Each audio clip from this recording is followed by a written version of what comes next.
रात का सन्नाटा था। चारों तरफ शांति बिखरी हुई थी, लेकिन भीतर मन के विचार किसी बेकाबू नदी की तरह बह रहे थे। क्या आपने कभी ऐसा महसूस किया है कि आप खुद नहीं चाहते, फिर भी आपके भीतर गंदे विचार आते रहते हैं? आप खुद को रोकने की कोशिश करते हैं, मगर जितना रोकते हैं उतना ही ये विचार और जोर पकड़ लेते हैं। मन बड़ा अजीब है। हम अपने मन को साध लें तो जीवन स्वर्ग बन जाता है, और अगर मन हमें साध ले तो यही जीवन नर्क में बदल जाता है। हर इंसान के भीतर कभी ना कभी ऐसे विचार जरूर आते हैं जिन्हें वो खुद भी स्वीकार नहीं करना चाहता। खासकर वे गंदे और कामुक विचार जो हमें भीतर से कचोटते हैं, जिनके आने पर हम खुद को दोषी मानने लगते हैं। लेकिन सवाल ये है, ये विचार आते क्यों हैं और इन्हें रोका कैसे जाए? इस सवाल का जवाब केवल उपदेश में नहीं, बल्कि कहानियों में, अनुभवों में और उन गहरी शिक्षाओं में छुपा है जिन्हें भगवान बुद्ध ने अपने शिष्यों को सिखाया था। भगवान बुद्ध ने एक बार कहा था, जिस चीज से भागोगे वही तुम्हें सबसे ज्यादा बांधेगी, और जिसे समझ लोगे वही तुम्हें मुक्त कर देगी। आज मैं आपको एक ऐसी ही कहानी सुनाने वाला हूं। एक युवक था, बेचैन, परेशान, काम वासना के विचारों से घिरा हुआ। वो युवक बुद्ध के चरणों में आकर बैठ गया।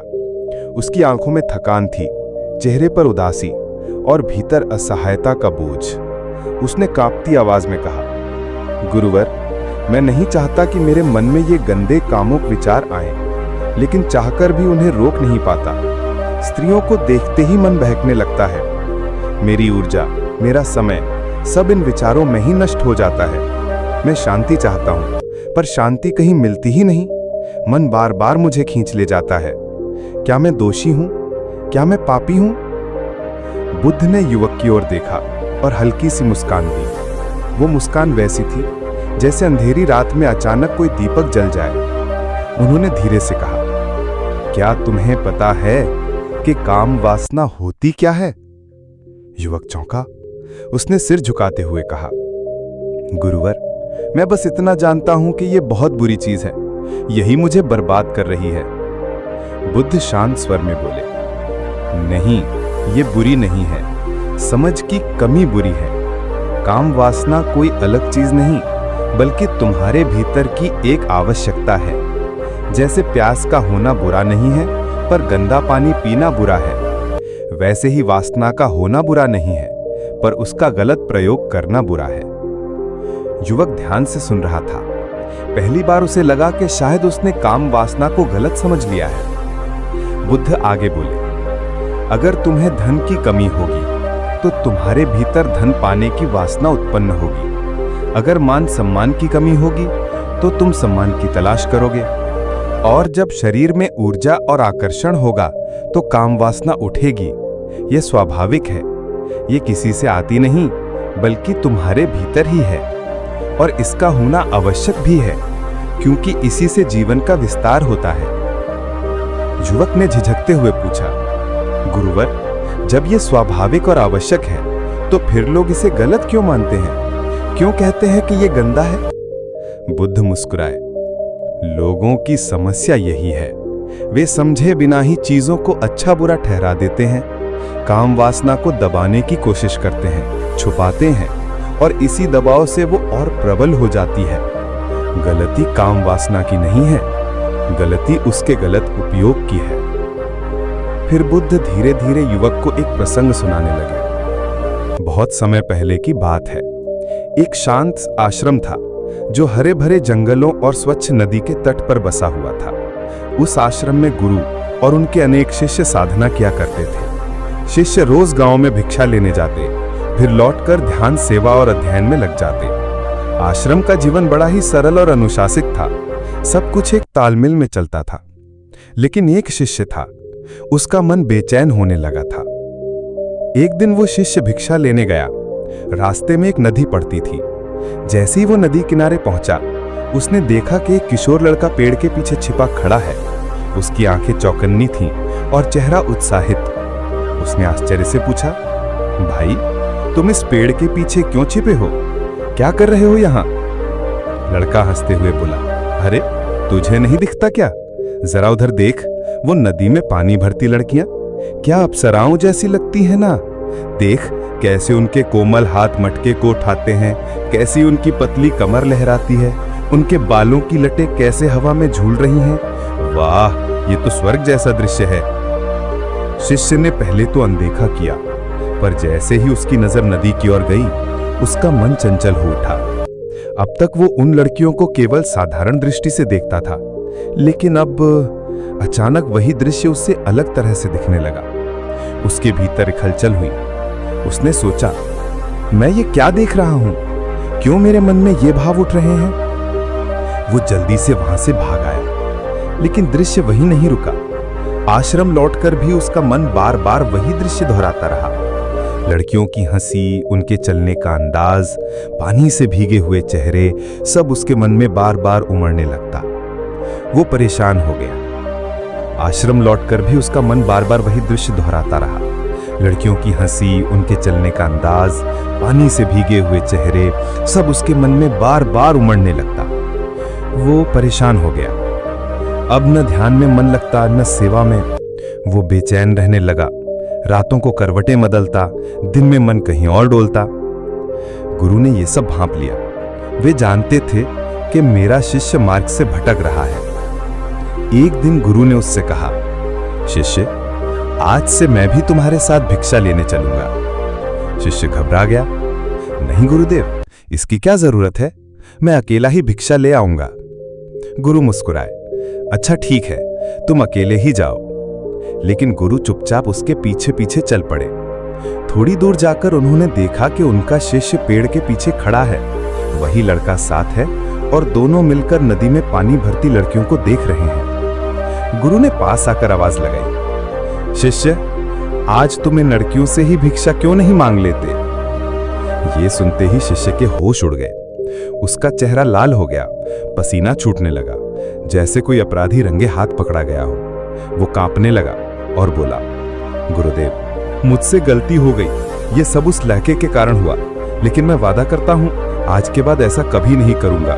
कृपया करके मुझे क्षमा कर दीजिए। गुरु ने शांत स्वर में कहा, गलती तेरी नहीं, तेरी संगति की है।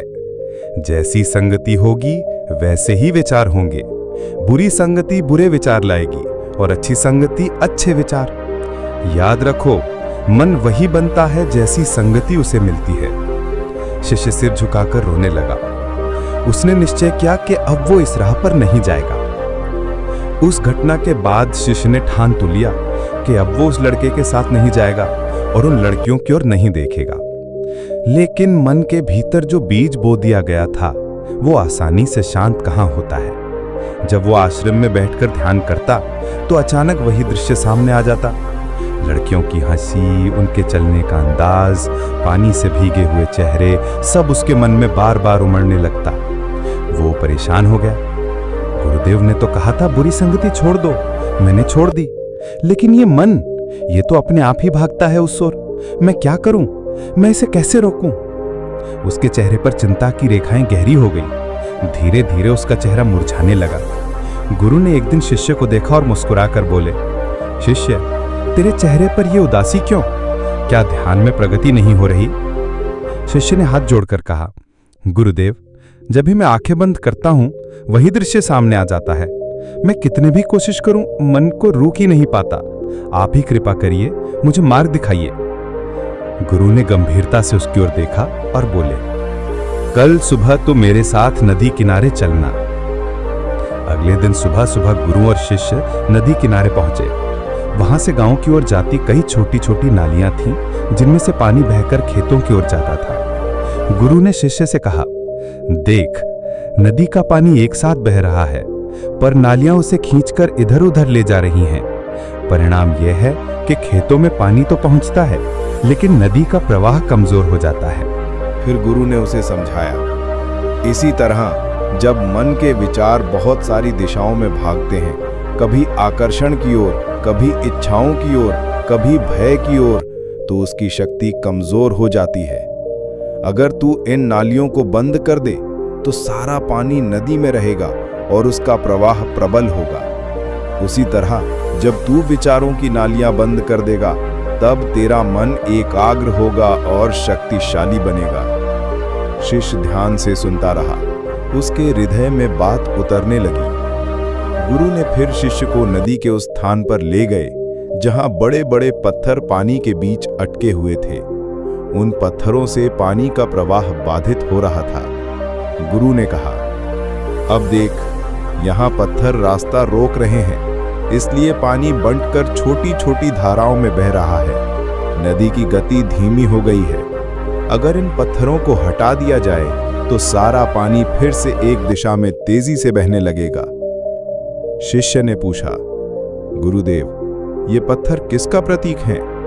गुरु मुस्कुराए और बोले, ये तेरे भीतर के विकार हैं, काम, क्रोध, लोभ, मोह, ईर्ष्या। जब तक ये पत्थर तेरे मन में हैं, तेरे विचार बंटे बंटे और कमजोर रहेंगे। पर जब तू साधना से इन पत्थरों को हटा देगा, तब तेरा मन निर्मल नदी की तरह एक दिशा में बहेगा और गहरी शक्ति पैदा करेगा। गुरु की बातें सुनकर शिष्य की आंखों से आंसू बहने लगे। उसने हाथ जोड़कर कहा, गुरुदेव, अब मैं समझ गया। समस्या लड़कियों में नहीं थी, उस लड़के में नहीं थी, बल्कि मेरे अपने मन में थी।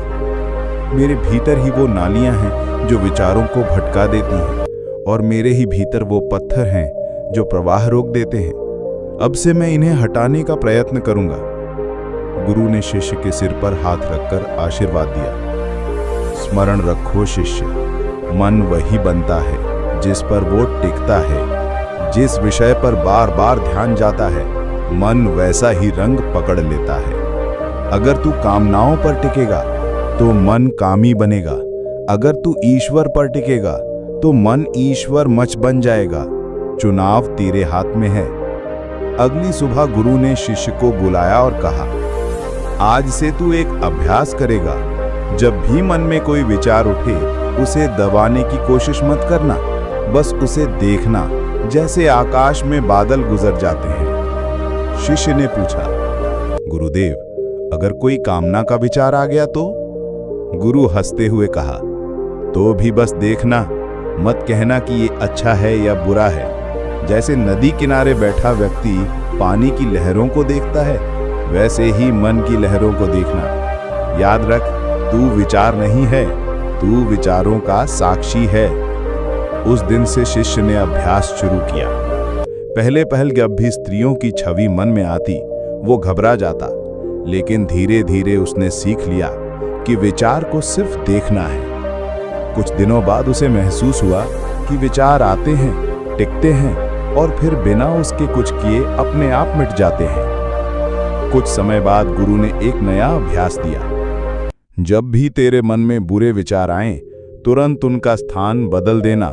जैसे तू कांटों के बीच बैठा है और अचानक उठकर फूलों के बाग में चला गया, वैसे ही अगर मन कामना की ओर भागे तो तुरंत किसी अच्छे विचार की ओर उसे मोड़ दे। सेवा, भक्ति, ध्यान, मंत्र जप।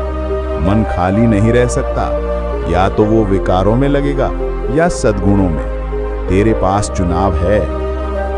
शिष्य ने यह अभ्यास भी करना शुरू कर दिया। अब जब भी स्त्रियों की छवि मन में आती, वो तुरंत ध्यान मंत्र का जप करने लगता। धीरे धीरे उसे अनुभव हुआ कि मन का रंग बदलने लगा है। एक दिन फिर वही गांव का लड़का आया। उसने मुस्कुराकर कहा, चलो इस बार फिर से नदी किनारे चलते हैं। वही लड़कियां आज भी वहीं होंगी। शिष्य ने उसकी ओर देखा और गहरी सांस लेकर कहा, भाई, अब मेरा मन बदल चुका है। अब मुझे स्त्रियों को देखने में आकर्षण नहीं, केवल ईश्वर की झलक दिखाई देती है। अब तू चाहे तो जा सकता है, पर मेरा मार्ग अब और है। लड़का हैरान होकर उसे देखता रह गया। दूर खड़े गुरु ये दृश्य देख रहे थे। उनके चेहरे पर संतोष की मुस्कान थी। शाम को गुरु ने शिष्य को बुलाया और बोले, शिष्य, तूने देख लिया, मन की कामना बाहर की वस्तुओं में नहीं, मन के भीतर होती है।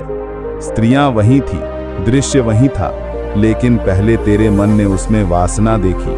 अब उसी में तूने ईश्वर का प्रतिबिंब देख लिया। यही साधना है। बाहर की दुनिया नहीं बदलती, बदलता है तो केवल मन का दृष्टिकोण।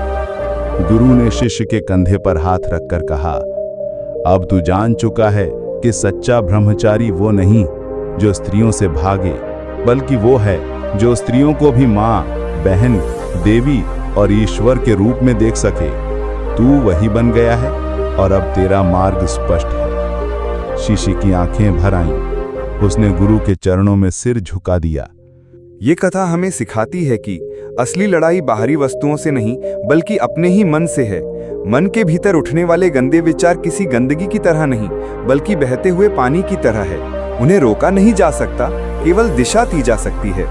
जिस तरह पानी पौधों को जीवित भी रखता है और बाढ़ में विनाश भी कर देता है, उसी तरह वासना भी जीवन का हिस्सा है। संतुलन में रहे तो वरदान है, बेलगाम हो जाए तो अभिशाप है। बुद्ध कहते हैं, दोष विचारों का नहीं है, दोष उनके गलत प्रयोग का है। जब भी गंदे विचार आए, खुद को दोषी मत मानो, उन्हें दबाओ मत, बल्कि उनके प्रवाह को सही दिशा दो। संगति बदलो, दृष्टि बदलो और धीरे धीरे मन का संतुलन साध लो। यही साधना है, यही मुक्ति का मार्ग है।